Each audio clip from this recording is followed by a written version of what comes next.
Well, hello everyone. Once in a while, it's nice to go on a little bit of a staycation. And that means where you look at a vacation from home.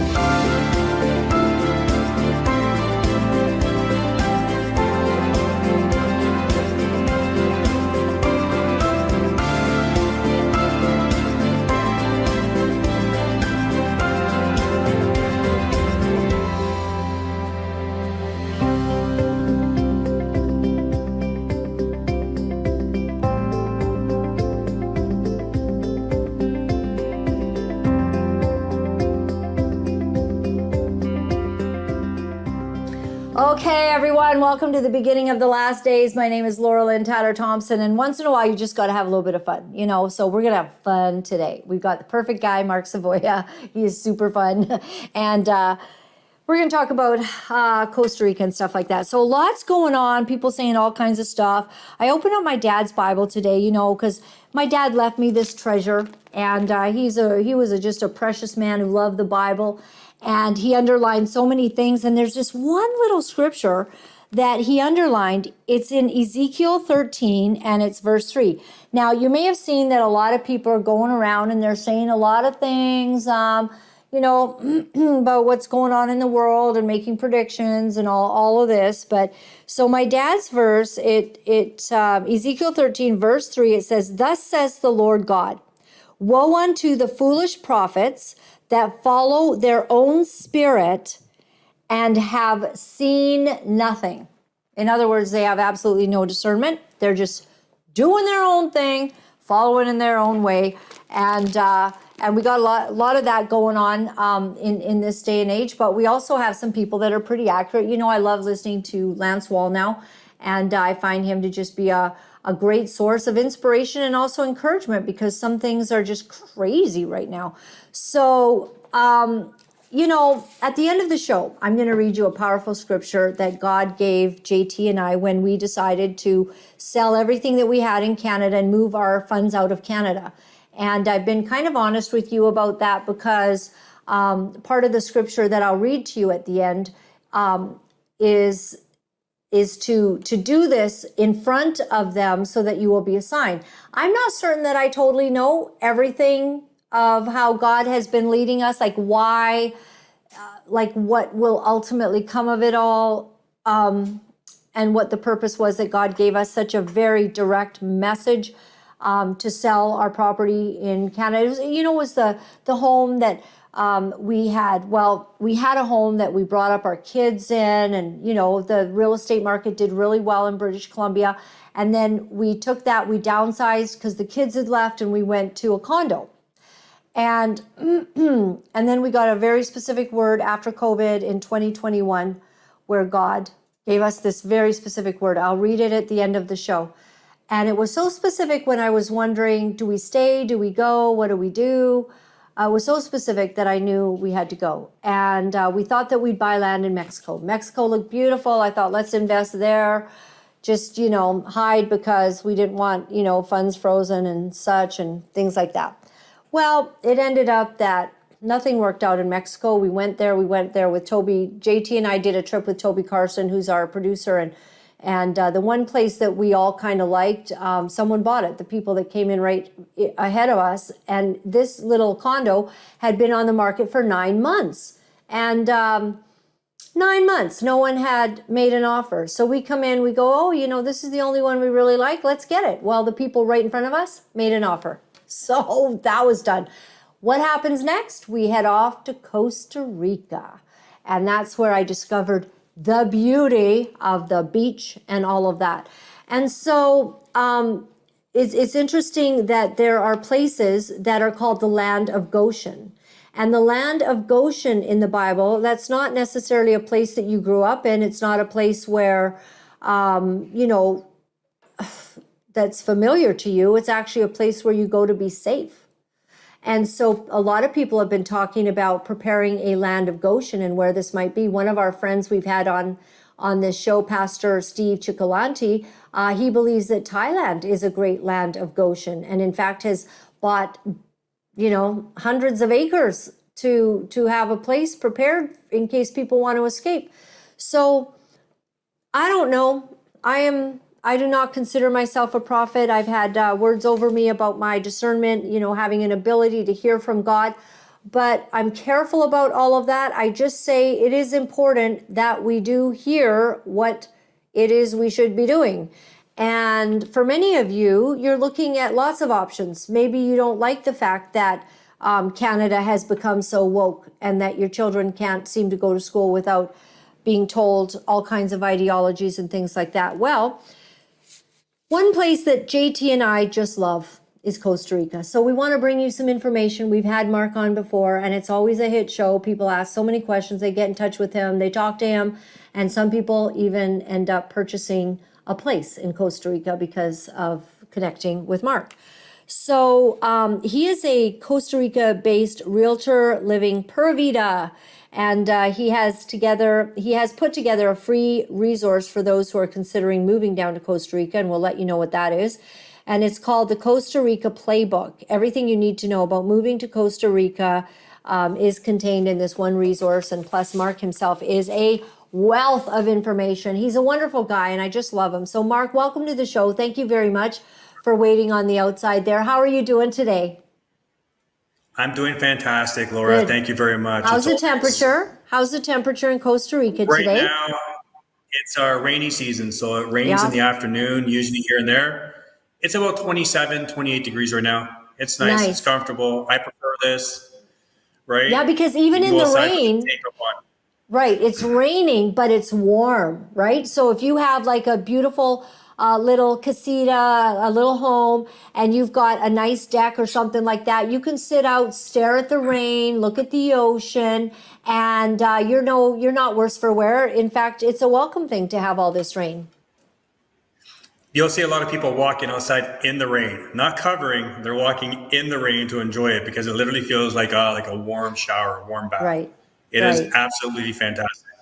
So, right, and then all the wildlife. So Costa Rica's experienced this tremendous growth. Would you say like since what, like 2019 or 20 or sooner before that? Like when do you think? I mean, a lot of people have decided to kind of check it out.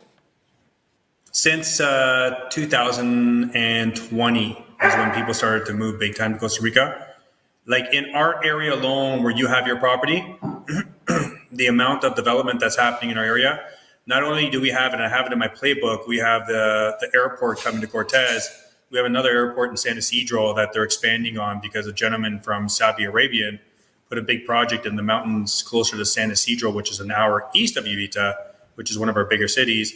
So it's expanding like immensely. There's a lot of building going on. There's a lot of new schools being built, workout centers, restaurants, pubs, boutique storefronts being built. They're doing boardwalks, sidewalks.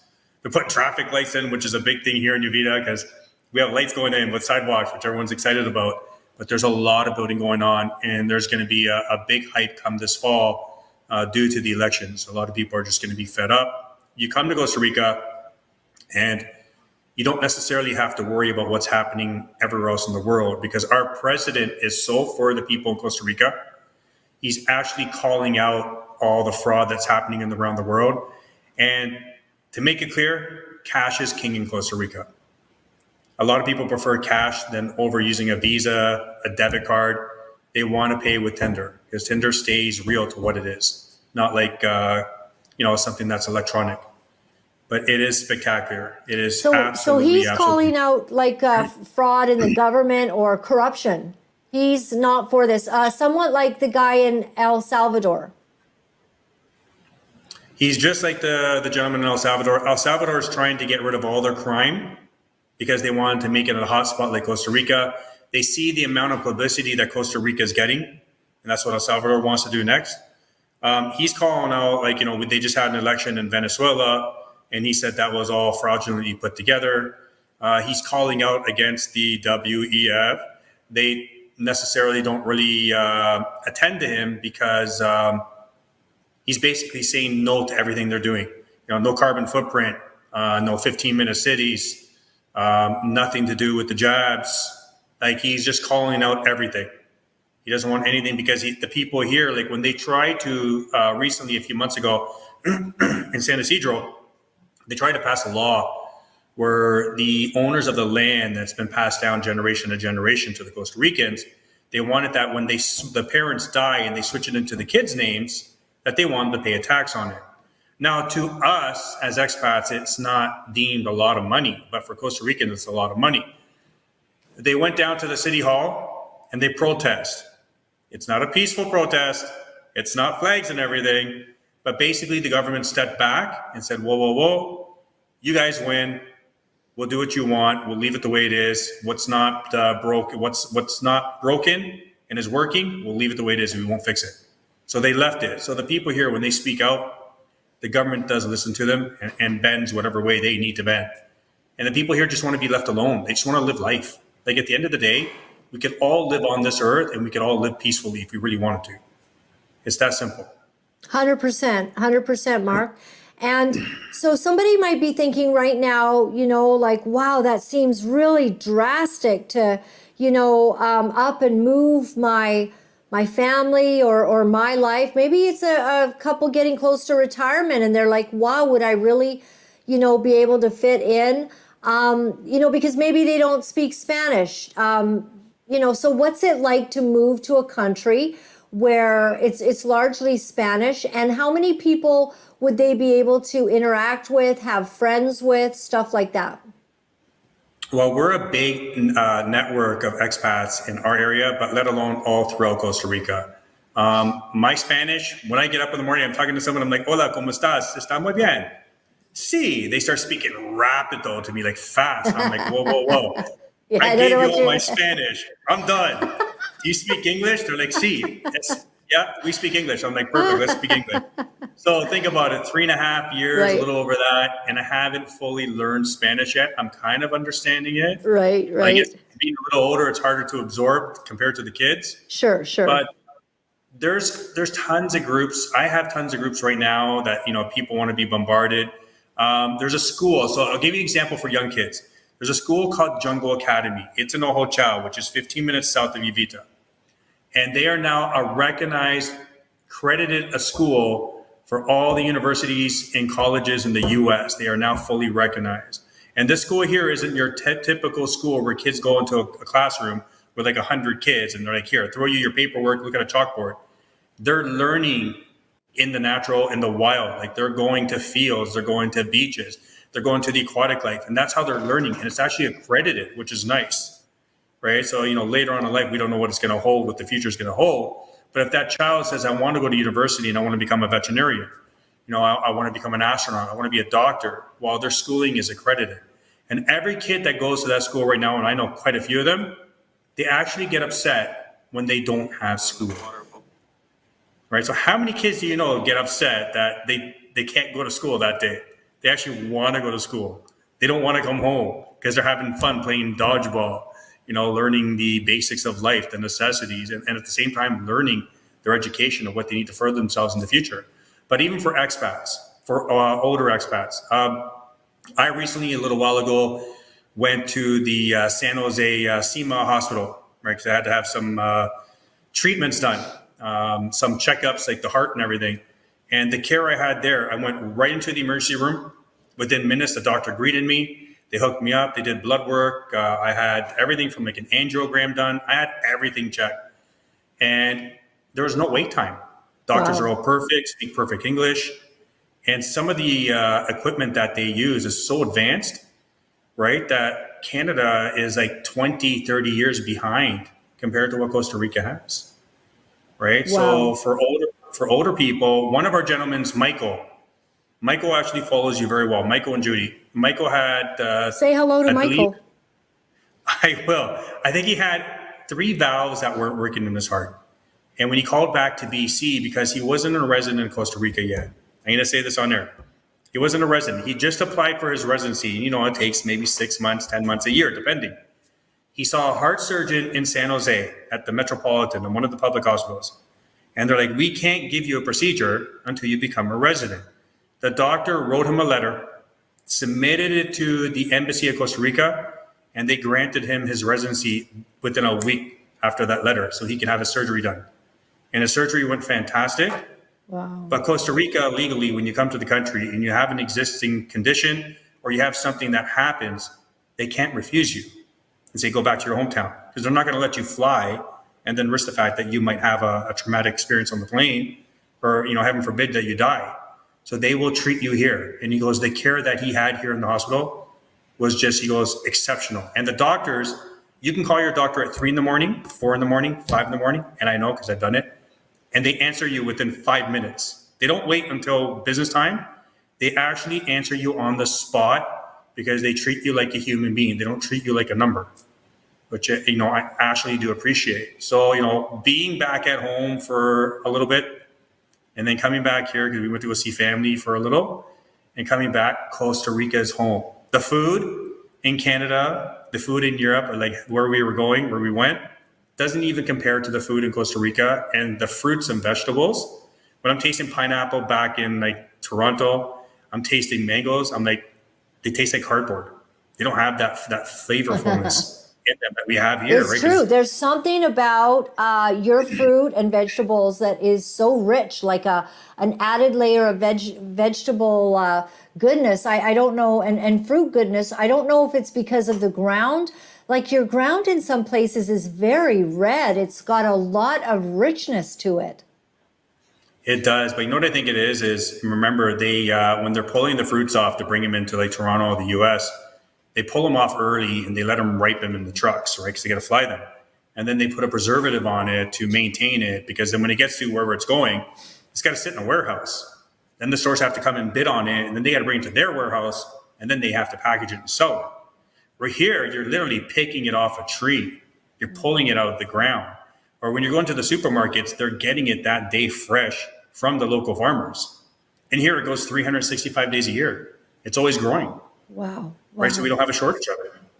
Yeah, I mean, there's not going to be a famine. We're hearing about global leaders and how they want to, bring a famine. I got a call from a farmer today in Alberta, and he was actually talking about, he's heard that in Saskatchewan, they have a slaughterhouse that's prepared in the case of where the cows start getting bird flu.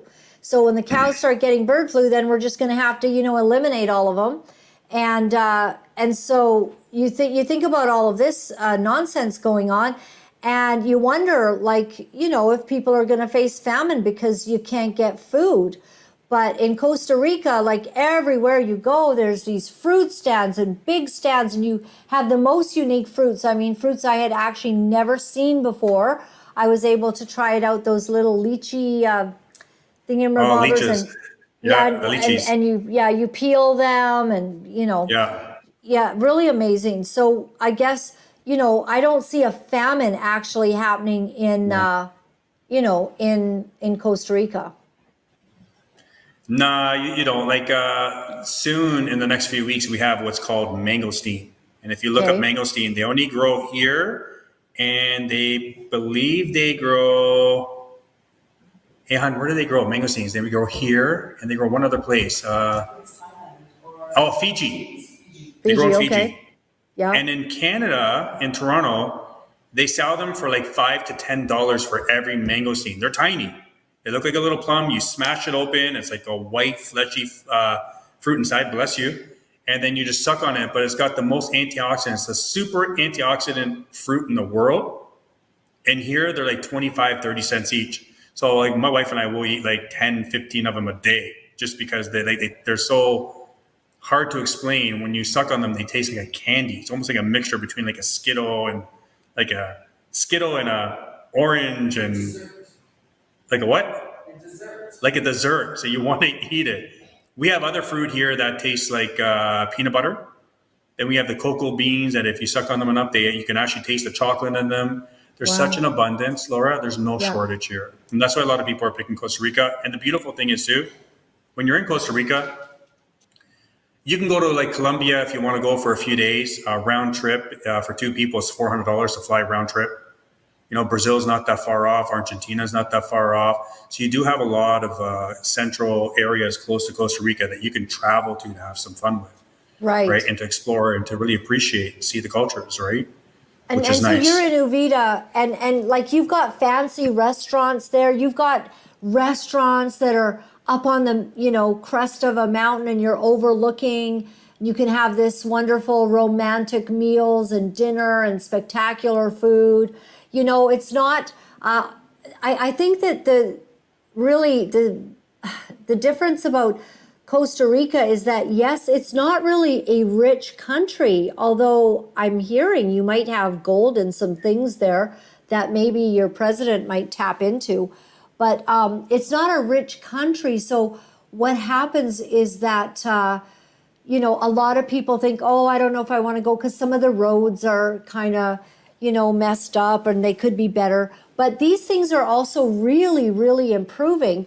But you can still have these amazing cultural experiences with eating out and having your friends and even just blessing the Costa Rican people as well, because, you're able to offer them jobs, like they can help you out with your yard work and stuff like that.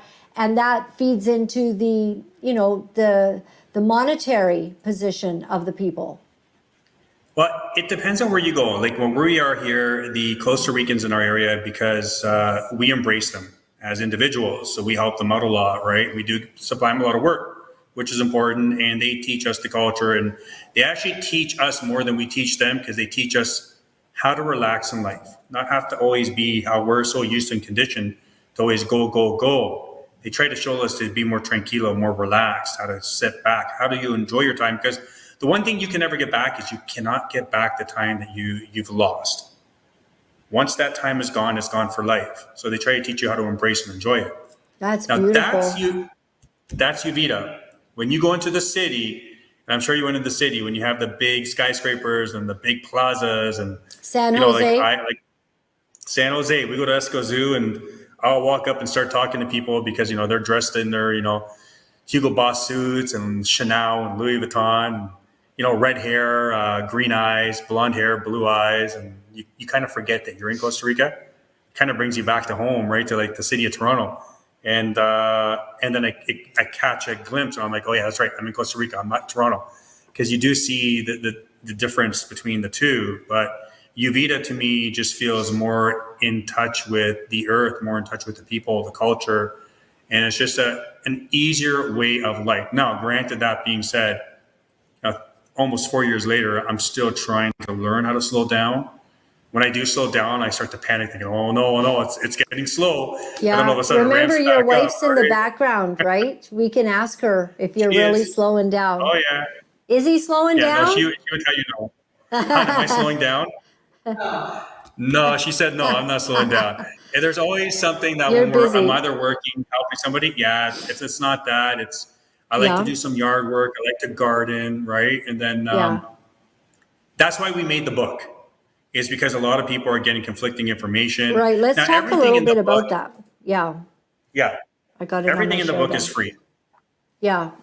Everything in the book is free. There's no charge for it. Basically, what it does is when you're online and you're getting a lot of conflicting information, Yes. what the book will do is it will allow you to get everything in one place. And we're always updating it, right? So I have a team that updates the book, stays on top of it.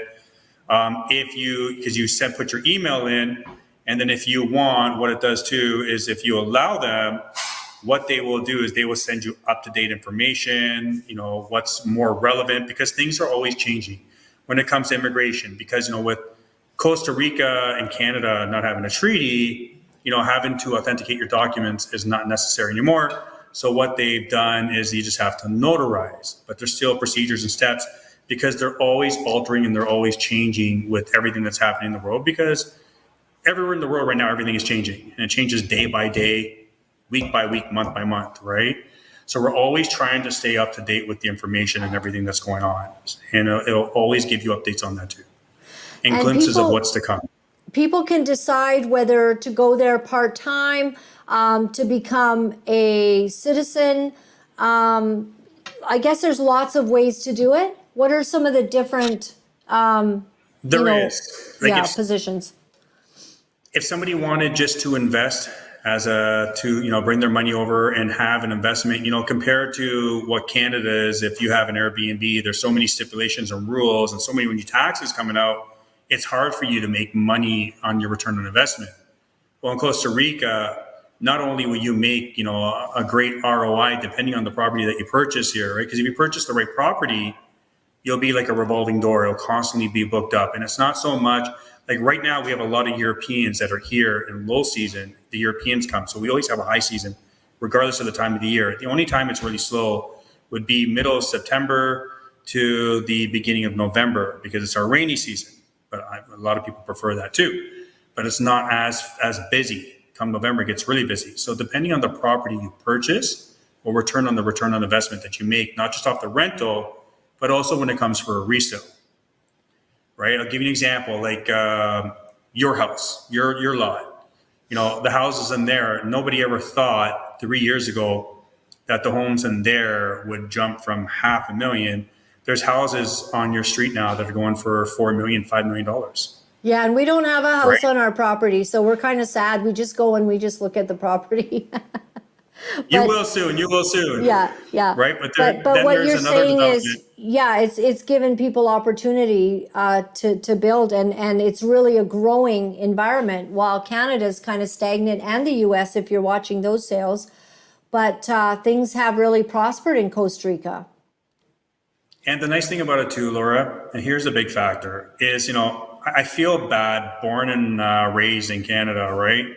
In just north of Toronto. What I feel bad for is, not to sound bad, but we do have a lot of immigrants that are moving to Canada and they're using up the resources and they're using up the retirement funds of people that need it for the baby boomers. In Costa Rica, if you come here as an immigrant, if you can't cut it and you can't make it, the government's not going to supplement your income for you and give you a monthly paycheck. They're going to be like, if you can't cut it, you have to go back to where you came from, right? Because they're not going to support you. Right. There's families in Canada that you might have like 5-6 families in a house and all the kids are going to school. And then you have individuals like myself that I have no kids, but we're paying into the schooling system because you're required. We're here in Costa Rica. If you don't have kids, you're not paying into the schooling system. The only ones that are paying into the schooling systems are the ones that actually have kids, right? So there's a lot of advantages and disadvantages, but I actually prefer that because it kind of makes you appreciate when you're coming to a country like this, how you have to act, what you have to do, and, can you survive in a country like this? Right. And they're already pushing people to their limits. So I have people that have written me, Mark, and they have questions for you. And one of them is, how much do I have to invest in order to become a resident? And if it's a couple, how does that work? Okay, so if it's a couple, so they did pass a law in Costa Rica that they said $150,000 per couple. They passed it. Has it been written? Not yet. So it still has to go through the processes. It might take another year or so. But I always tell people to be safe, $200,000 American to invest into either a property or into a business. Now, what you do is you put it under one person's name. And that one individual can sponsor his family. And it doesn't matter if you have 5, 10, 15 kids, as long as they're under the age of 18, they will all get their residency under the one individual, the one parent. So that you can come in as an investor. Wow. Another category is you can come in as a rentista. A rentista is you don't put any money into property, but you put $60,000 into a CD portfolio in like Scotiabank or Pro America or BCR Bank here. And then what it does is once you get accepted, you pay into the CAHA. Now, if you come in as an investor, your CAHA payment would be $79 to $100 for the first 3 years. Okay, and CAHA, that's the health, that's the whole health. The universal basic healthcare system in Costa Rica. Yeah, okay. Right? Any pre-existing conditions, medications that you need are 100% covered once you become a resident. You don't have to pay anything else into it. If you come in as an investor category, you're $79 to $100 a month for the first 3 years. Once you become a permanent resident, it drops down to $45. If you come in as a rentista, which you put $60,000 in a CD portfolio, after 2 years, you have to put an additional $60,000 into the CD portfolio, right? Because you don't have any rooting in Costa Rica. Your payments are going to be between $500 and $600 US a month for the first 3 years. Then it drops down to $45. And the last category you come in as is what's called a pension. $45 a month. Okay. That's what residents pay in Costa Rica to have their CAHA. And that's what all the expats that become residents, a permanent resident, will have to pay into it also. Okay. Now, the last category you can come in as is called pensionado. It's your retirement category. You have to make a minimum of $1,000 US a month clean, and that'll allow for two people to come in and get their residency under as a pensionado. And you got to show that you have that pension for a lifetime. A lifetime is categorized as 25 years, and that'll allow you to become that. So, right? so And if somebody's going to be getting their retirement pension in Canada, for instance, yeah. and it's a couple, so they're each getting their retirement pension. Yep. Can they still get that if they leave the country? Yes. Yeah. Yes. What they do is they can still get that. What it is, it'll get transferred into US dollars. You can have it sent right to a Costa Rica account. Now, the government of Canada will automatically take 25% of what you make every month. They'll take it right off the top because you're a non-resident of Canada, just a resident of Costa Rica. Okay. So they call it a foreigner's tax every month that comes off your paycheck right off the bat. They take that. But a lot of people still rather do that because the cost of living. Now, if you're in a tourist area where we are and you don't know the area very well, people are like, holy smokes, this is expensive. It's expensive to eat because they'll go to places like we love going to Seba, who's a local Canadian who's got like the best pizza in Central Latin America. I've had He's got that. fantastic food. Yeah. So you have people like that are here, right? They're doing fantastic. You know, they're rich in the area, but it does get expensive. But if you know where to shop, you know which farmers markets to go to, which other restaurants to go to. If somebody's on a tight budget, there's a lot of Costa Ricans here that live off of $900, $1,000 a month. That's feeding, gas for their cars. That's day-to-day living for the whole entire month. I actually know quite a few of them, and my mouth drops. I'm like, how do you guys do it? They're like, Mark, we don't shop and eat where you eat. We'll go to Caples, which is, 50 minutes north of us, and we'll go to the farmer's market there, and buy 13 bags of fruits and vegetables and pastas and breads for like $50, right? They'll go to the Marina Sports Bar, where a spare rib dinner is $6, and it gives you your salad and your corn and your spare ribs or your steak, right? So they know where to go. They go on the outskirts. So you start to learn yourself where to go to if you really want to save money. Right. Okay, and some other folks wonder about bringing kids over, the adjustment, and I saw that there is a local Christian school there, and you're in the area of Uvita, right? Which is a really up and coming. Maybe tell us a little bit about why Uvita is special. That is where you're located, but people can choose other parts of Costa Rica. But there's something it's tropical, beautiful, beachy, and wonderful. There's something, and it's very special, and they're really pouring a lot of resources in there. And I did see a Christian school there. There is. We have a Christian Academy of Uvita. We have a new Montessori school that's being opened up in Hermosa. The difference between, and this has actually been named one of the safest places in Costa Rica, is the Uvita Dominical area. The reason being is a lot of the other areas, we have like the differences. A lot of people will go to the city and go to other parts, and there's a lot of the local Costa Ricans who don't really appreciate, because they'll look at us as, taking over their country, like other immigrants have taken over parts of Canada, the US. They look at it that way. Yeah. But the nice thing about Uvita is that like I said, we embrace the culture. We embrace the religion. We do understand that, Sunday's which is a day Catholic. of relaxing. Yeah. It's Catholic. So Sunday is a day of you relax. You might go to the beach. There's a lot of family parties going on. There's a lot of events going on, right? People embrace people, right? But there is a lot of hype happening in the area. This Uvita right now is what Nassara was 10, 15 years ago. Nassara has hyped up. Nassara grew really, really fast. So they're trying to allow Uvita to grow, but they don't want to grow the same type of way that Nassara is growing. They don't want that overpopulation, because we are one of the most diversified, biggest blue zones, not just in Costa Rica, but in the world. They want to preserve that nature, the waterfalls. Uvita has over 1,275 waterfalls. We supply the vast majority of water for all of Costa Rica, right? So, when you think about it this way, when you go to the north part, 5 to 6 weeks out of the year, they actually run out of water. So they would bring the water from Uvita down to the north part. right? So people have to take that in considerations. But not everybody can afford to be in our area, right? And we do understand that. So there are other nicer areas too, like Uvita, that if you go up in the mountains, you're going to be, more indulged into the culture of Costa Rica. Not so much where the expats are, but you can embrace it. But it's still very, very safe. We have a lot of people that live up in San Isidro, Tinamaste, which is up in the mountains, anywhere from 900 up to a 2,200 foot elevation, and they embrace and they enjoy it. The weather is about 5 to 10 degree difference compared to what Uvita is, but they actually enjoy that too. But the schooling system here now for kids, if you come to Costa Rica and you keep the same lifestyle with your kids as we do at home, like in Canada, a lot of families will sit in front of the TV 24/7 or stay on a computer or on a laptop or on their phones. And then you have other families that embrace it and they take their kids boogie board and they take them to the beach.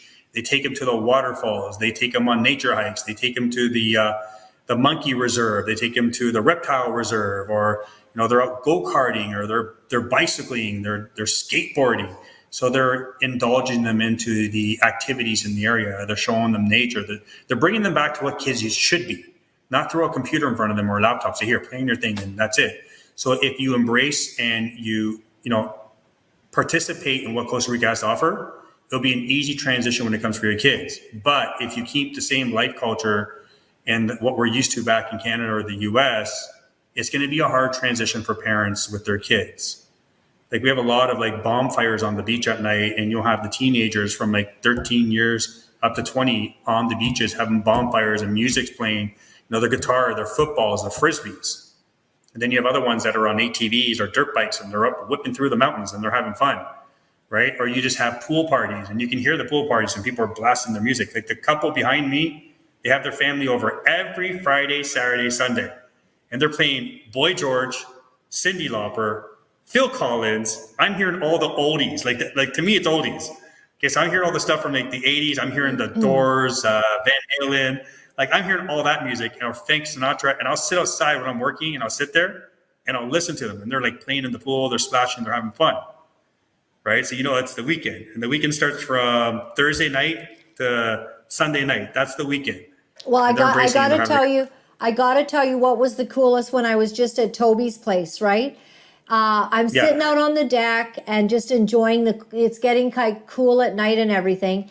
And a lot of nights I don't hear anything at Toby's place. She doesn't have any, no music going off anywhere, but she has a beautiful little home right there in the heart of Uvita. And all of a sudden I hear this church music. And I'm like, I recognize it, but I don't recognize the words because they're singing in Spanish.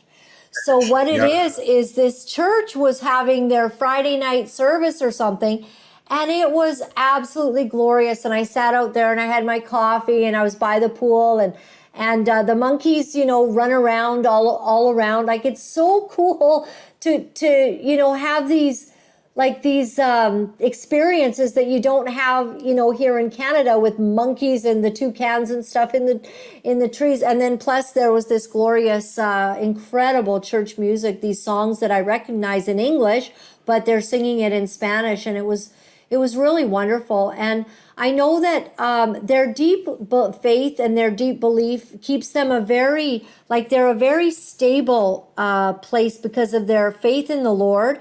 As mainly Catholics, but a lot that are just Christian, having strong family values. This is one of the great things about Costa Rica. And, one of the things I've grown to enjoy the more that I've gone there. And also, Mark, let's not forget, I just told everyone that I got my teeth fixed there, for a fraction of the cost that I was about to have to pay in Canada.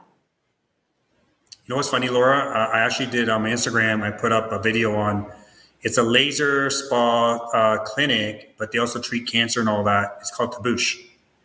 And the treatment's there to get done. And I explained it cool sculpting. Okay, it's something that people do in Canada. And in Canada, it's $7,000, $8,000, $9,000. The same sessions here are $900. When I get my teeth done, I'm going to get a post put on. I'm taking one of my root canals out. I'm going to put a post in. And I'm looking at $1,100 to do the whole thing. Yeah, I paid it's just amazing. 46. It's thousands of dollars to get that done in Canada or the I paid, US. I paid $4,600 for my root canal and to have my fake tooth in Canada. Yeah. And to actually have a pulse and have your gums grafted and to put a post in and a tooth after it, the whole treatment, I'm a Right. little over $1,000. It's like, how Okay. do you justify? Oh, it's just really life-saving. And I was out for lunch with someone, and she actually told me that that there's that she has a friend who just has had a massive issue with their teeth, and it was life-saving. Like I said, well, this is what happened, and I got that same bad news about the invoice. This is the estimate of what it's going to cost, and she immediately texted her friend.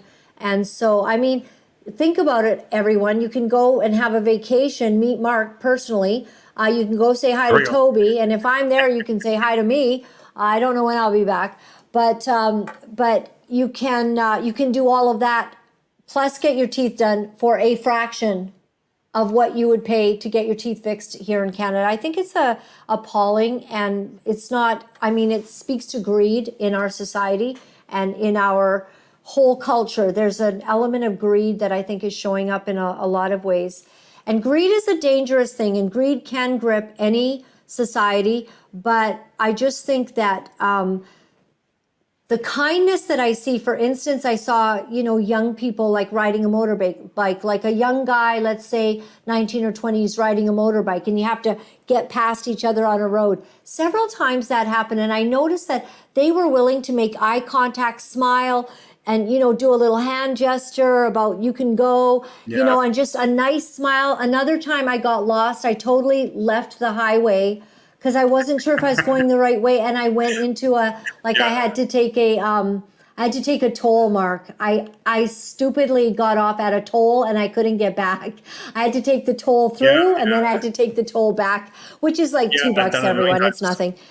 Yeah, but anyways, so this one kid, I mean, he knew I was lost, and I had fear on my face because I didn't know how to get back, and I messed up. And he went through the toll and back with me.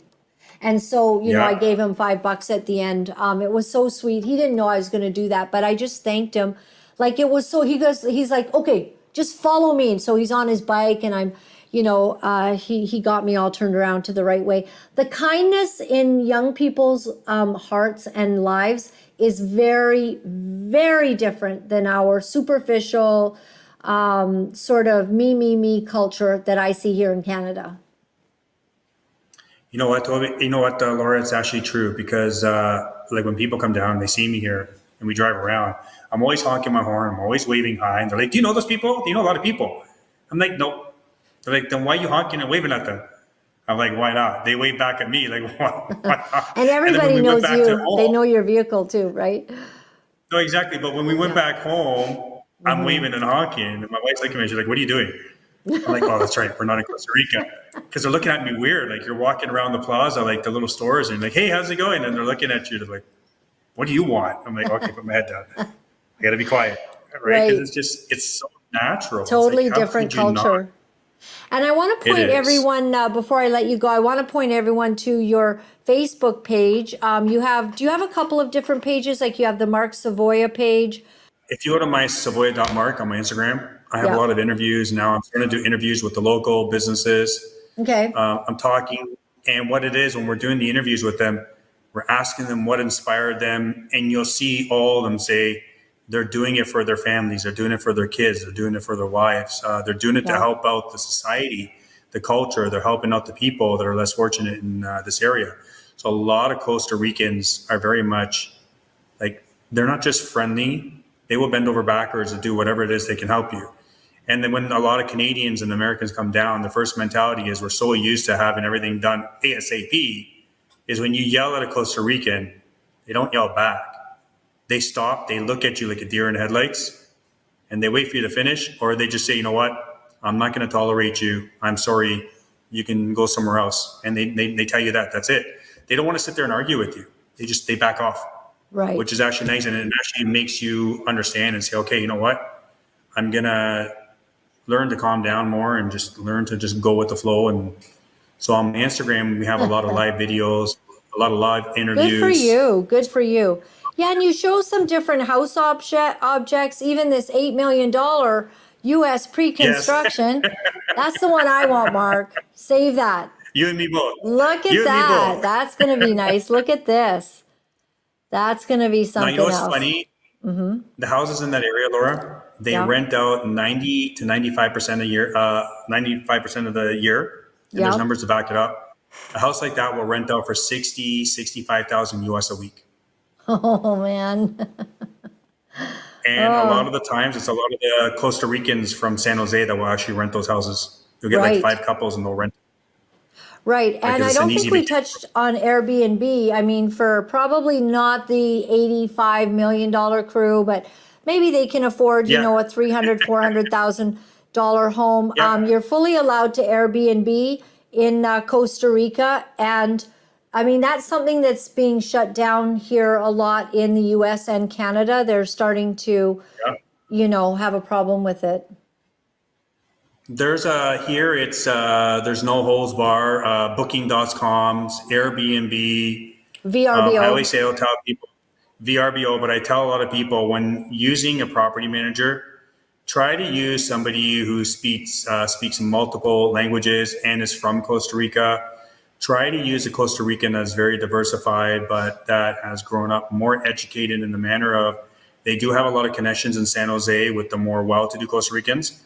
And you'll find that they will rent your place out more than what an expat, that has a rental management company in Costa Rica is trying to rent it out because they're from this country. They know the country, right? They know how to market it. They know how to strategize and to keep your place booked. So we do have a lot of houses, they're starting in our area. They're starting the 400,000 and upwards. You start to get something decent. Of course, the more you spend, the more you're going to get. Yep. But you can still make a good return on investment. Like a house that's 400,000, low season will get you about $70 to $80 a night per room. They always do it by the room, but it's a 3-bedroom house. You multiply that times 3. And then high season, that same house will get you about $100 to $125 a night per room. Now, of course, when you start getting up to houses like what you're looking at right now, well, not that one there, but even that one that's 540, something like that will get you, because it's gated, it's condominium style complex. That one there, low season, will get you about $300 a night. High season will get you like $450 US a night. And just depending on the house and the area. And that's like, you can see the ocean. You can walk pretty much right down to the beach and go surfing. It's about a 10-minute, not even 5-10-minute walk to the beach. Right. That's what's beautiful. Right. Now, a lot of people, they want a cooler. Like, how high up on that mountainside do you have to get to kind of get a cooler? Because I noticed on my last trip here, I went kind of up some mountains, and it's a different breeze and a lot, cooler than down near the water there. How high do you got to go? Yeah. It's not a matter of how you have to go. It's if you have a lot, I'll give you an example, like your lot, and you have something like that, the more open it is, even if the ocean is, let's say 5 kilometers away, you got to think that wind travels right through like a tunnel. So during the day, you get the breeze from the ocean. You might stand on a lot that's only at a 500, 400 foot elevation, which is not high. And you're going to think, oh my God, this is like so breezy, so cool, so relaxed. And then at nighttime, you get the breeze that comes off the mountain and it draws back into the ocean, right? So always having that cross breeze. And that's why then they build a lot of the houses. They design it that way. So you have the flow in the morning and the afternoon from the ocean. Then you have the flow at night coming from the mountain. You can stand up there and it can be the same temperature as down in Uvita, but you're going to think that it's like an 8-10 degrees difference because you have an abundance of ocean air and mountain air combining together coming through your house, which is going to cool you down. But if you don't have any breezes, that's why when people are in the flats of Uvita, and I explain this to them, when they're in the flats, you're not getting that breeze. You're not getting that cross breeze coming through. So you're going to feel like that humidity, that stickiness. You're going to think, holy smokes, I can't handle this. But if they just go literally 3 minutes up a mountain, they're like, what a world of a difference. I have a breeze. I can just leave my doors and windows open and I won't even sweat, right? So there's that little difference. But if you want to see a difference when it comes to temperature, you have to start going to like a 900, 1200 foot elevation, which would be about 15, 25 minutes up the mountain. And then you'll feel a difference if you don't have that openness field that's surrounding you, right? Okay, that makes a lot of sense, Mark.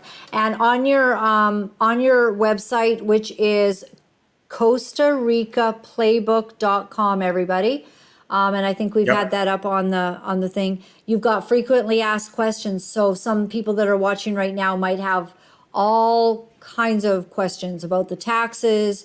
Can you own a home as a foreigner? Yep. Relocation expert. And so you tell them all about relocating, and sort of the culture that is here. It's super fun to find people of like mind, I think, in Costa Rica, which is something that I appreciated the last time that I was here, that I had, I just met some people that really understood, like, how come it's really cool to leave these big countries and go to a place like Costa Rica and find a bit of a easier going life and let go of some of the worries and concerns that we have all the time. So it really is doable. It is, Laura, it is. And like I said, that information is all free. When things do change, as I said, things change all the time. We try to update, we try to adapt.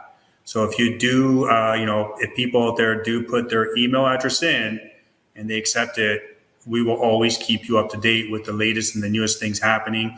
Everything that's changing, we'll keep you up to date with it. So if you have any questions, if there's any concerns, if you're confused, the book is there to guide you along, right? 100% free, no obligation. Very, very nice. Very nice. Mark, it's always awesome to talk to you. And people can book a trip to go down there. It's relatively cheap. And, they can, in advance, say, listen, we're coming down, maybe go check out some properties that might be in their price range, see what it might be like, kind of get the feel. I know, we've been out to some restaurants and stuff with you, and just get the feel of the culture and the people, and meet some people, and know that you wouldn't be all alone, in going to a place like that. And I don't know, I continue to do shows like this just to let people know it's possible. I even just wanted to invest somewhere else besides Canada because it's so crazy, and with everything that I do, it's a bit worrisome about the government. And I know that my funds are safe somewhere else.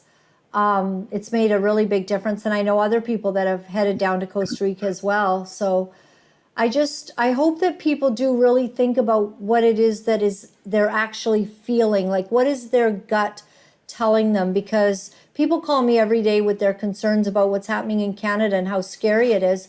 And then I go, okay, well, what are your options then? And they're like, what do you mean? And, you feel like you just have to die somewhere. And I was listening to a pastor talk this week about, these lands of Goshen. Lands of Goshen are places that you can prepare for in the event of something going very, very wrong in your own country. And Costa Rica, because it is kind of a little, it's not like they don't have control of everybody. It's old school, Laura. It's old school. Okay, that's a great way to. We don't have addresses. People are like, where do you live? Right. I'm like, I'm the purple house behind the UV. Okay, you go to the green rock, and then you turn left, and you go down a little bit to the big tree. Yeah. That's right. That's right. They're gonna have a hard time finding us. Exactly. Right. I think the biggest thing for people is it's breaking your normalities, breaking your habits. Mm-hmm. Everybody has such a routine they're so used to doing. If you can just look at it this way. Your life is a big vacation. You have one chance at it. The time that's gone is gone for good. All we have is what's present in our time now. Try not to think of the future. And I always say that to myself too, because I'm a bad person for that. I'm a bit of a hypochondriac sometimes. My wife will tell you. But you try to live in the present, and you try to adapt with what's coming, and you do it the best that you can. But if you don't take a chance in life, when people always look and say, oh, they were so lucky, they are so gifted, they had it given to them. No, it's when you take the chance is you're going to get the biggest reward. So instead of wasting your time and thinking about it, come check it out, see if this is the right move for you. meet other expats, meet other people, meet the locals, and say, can I really live in a country like this? And 9 out of 10 will say yes. They'll do it. Right. 100%, Right. 100%. Mark, you're such a neat guy. Thank you for taking time to chat with us across the world to say, hey, there's other things. One of the things my husband and I watch every single night lately, every night, what's it called? Caribbean Life, or there's Mexico Life. Yeah, And it's all about families yeah. moving. We just sit, we Yeah. got our popcorn, we got chips and dip, we're doing whatever. Yeah. And we're just watching. And there should be a Costa Rica Life, quite frankly. That would be great because it just highlights the country and all of these cool things. And you're right there. Uvita's right at the whale's tail. I mean, JT, you showed some pictures of the whale's tail. And it's right there. We love watching people deciding to get out of the rat race. People deciding that God made this whole world. Why do we feel we have to be stuck at one place? I don't know. And so many of our countries are just God-forsaken. Nobody cares about their convictions. Nobody cares about family. Everybody's all about these ideologies. And you start thinking, how about I just step out of that then? And I'm just mulling it over, Mark, and you're such a cool guy to talk to because you've really embraced Costa Rica. You and your wife love it. You've got your amazing vehicle. You show people around and you have a lot of fun, and that's very evident. So thanks for taking time. We appreciate it. Maybe your next show will be the Caribbean lifestyles of Costa Rica. Yeah, I know, right? Right? I'll come down. I'll just do all these families moving there, finding homes. We'll go with you. Yeah, we'll go around. That'd be fun. I'd love that. That'd be a change of pace. Yeah.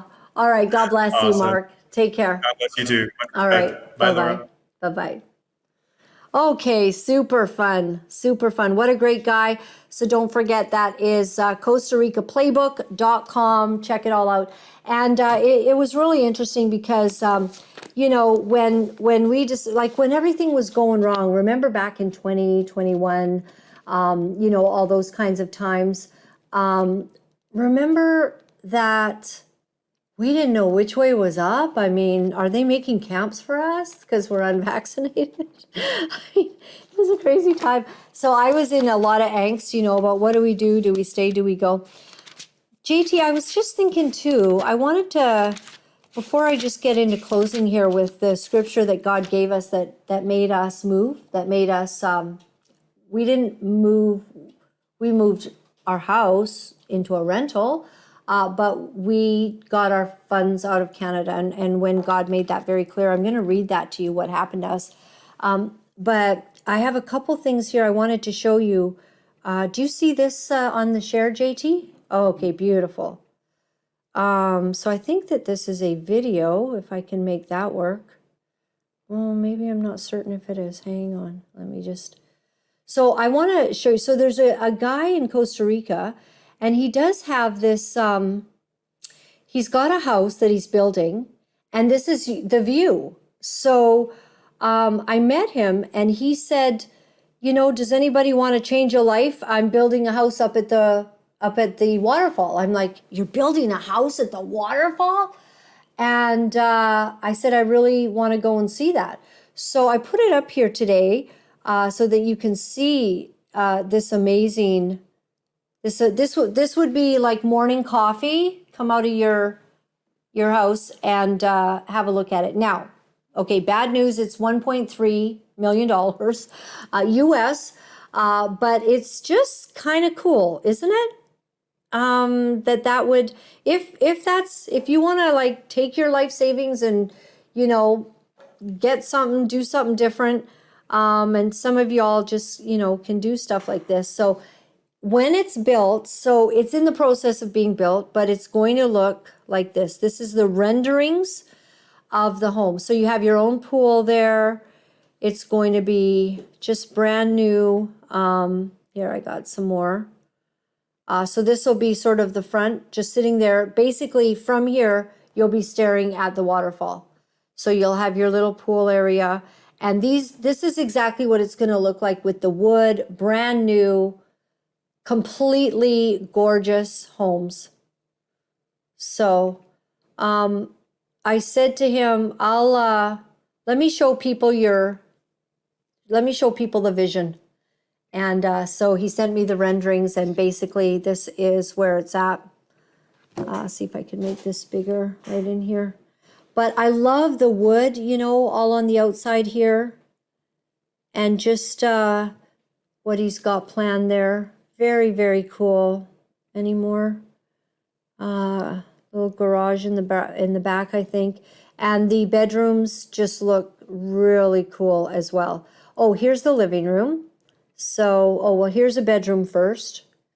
So the ceilings kind of have, that wood in it. And then you've got your living area with, I don't know if that TV is big enough for you, JT.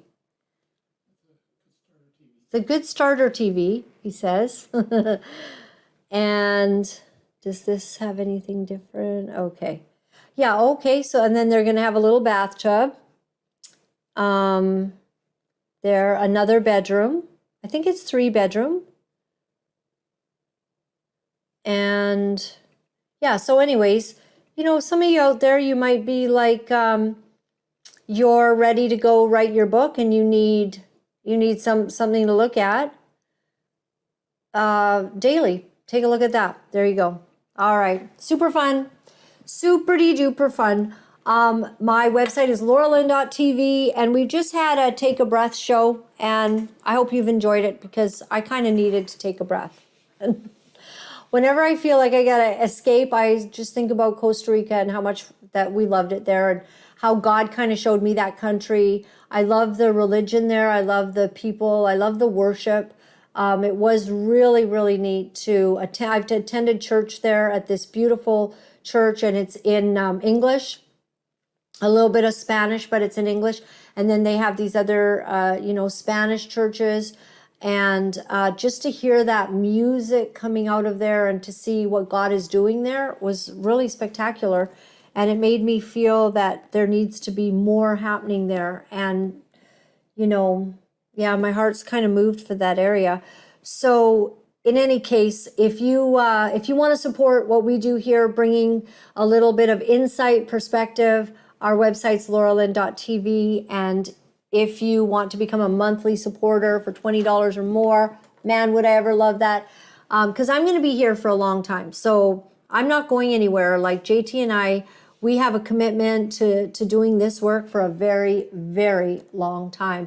And you can see that things are heating up. You can see that the world is heating up, that we have to find ways to balance what the enemy is hurling at us.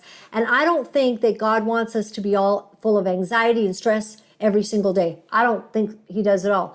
I think he wants us to be balanced. And part of that balance is figuring out how to have a little bit of fun in life, and also to open the box of our mind's perspective. And I just recently listened to Dr. Steve Cioccolanti, and he has done a message on Goshen, and he sent it to me and I listened. And a lot of people are talking about Goshen. There's Art Lucier in Kelowna talking about Goshens, places where we can, as a society, be together and take care of one another in the event that things go sideways. And no one's wanting that, but it's a long road. So maybe we're okay today. Are we okay in 5 years? Are we okay in 10 years? I don't know. What say you? Oh, that feels good on my throat. And so we have the snail mailbox 1065 Vetter Crossing. Thank you to everybody who's just thinking through life and thinking through how we survive it all. And my email is llttlive@pm.me. So I want to jump quickly to, as we end our story, regarding, the stress that we felt, JT and I, back in 2021, and it might be more me than you, eh? It's probably more me. And I felt stressed. And I was like, God, what are you saying? And I felt the Spirit speaking. And sometimes when we feel that, we have some, wrestling in our spirit. And I was having that. And I said, God, what do you want us to do? Do you want us to stay or go? Do we move? Do we sell? The interest rates were great. We had a great interest rate on our place. The economy was booming. The real estate market was fantastic.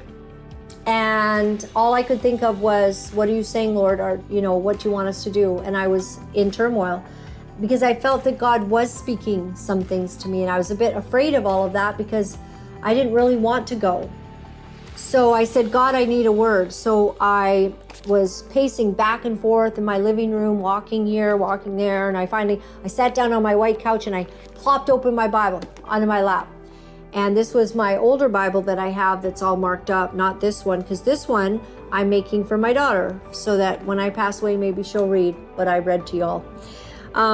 And the Bible literally fell open to Ezekiel 12. And then I thought, well, what I'm going to do is just help God out because he can't just get the right page. I need a word. Give me a word, And God can't just get the right page out of how many thousands of pages are there in this Bible. And I kind of went like this, I'm just going to flip the page and help God out. And as I looked down, it said the exile symbolized. So I start reading, and it says in Ezekiel 12, as I'm saying, do I stay? Do I go? What do you want us to do? It says, the word of the Lord came to me, Son of man, you are living among a rebellious people. They have eyes to see, but do not see, and ears to hear, but do not hear, for they are a rebellious people. Therefore, Son of man, pack your belongings for exile, and in the daytime as they watch, set out and go from where you are to another place. At this point, I started having the hairs on the back of my neck stand up because I didn't even know this was in the Bible. And I said, I need a word about do we stay, do we go?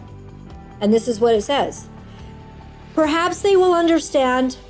Okay, as they watch, set out and go from where you are to another place. Perhaps they will understand, though they are a rebellious people. During the daytime, while they watch, bring out your belongings, pack for exile. Then in the evening, while they are watching, go out like those who go into exile. While they watch, dig through the wall and take your belongings out through it. Put them on your shoulder as they are watching and carry them out at dusk. Cover your face so that you cannot see the land, for I have made you a sign to the Israelites. So at this point, I feel a little shaky because I needed a word from God about what we should do. And this is not specific. This word is like pack your bags and go. So I take this to my husband and I said, I just asked the Lord for a word and this is what it said. And I read all of that, out to JT. And I said, what do you think that we should do? He's like, well, I guess we have to list the place and sell now. Because if you're going to give God this thing, what do we do? And then God gives you this word, we have absolutely no choice but to walk in obedience. So we did. We packed up. We sold our stuff. We've invested in other places. Do I know why? Do I know all the answers? I do not. But I do know we had a clear word from the Lord. And I just present that to you today. What is God saying to you? God bless. It's not easy to deliver the truth of what our sick world is doing, but for some of us, we feel that we have no choice. Because if we are silent about these abominable things, then we are letting evil go unchecked, and we cannot do that. For those of you wonderful people who are writing me and are sharing your encouragement, I am deeply grateful. Thank you for all the letters that you've been sending. Thank you for the donations and the support.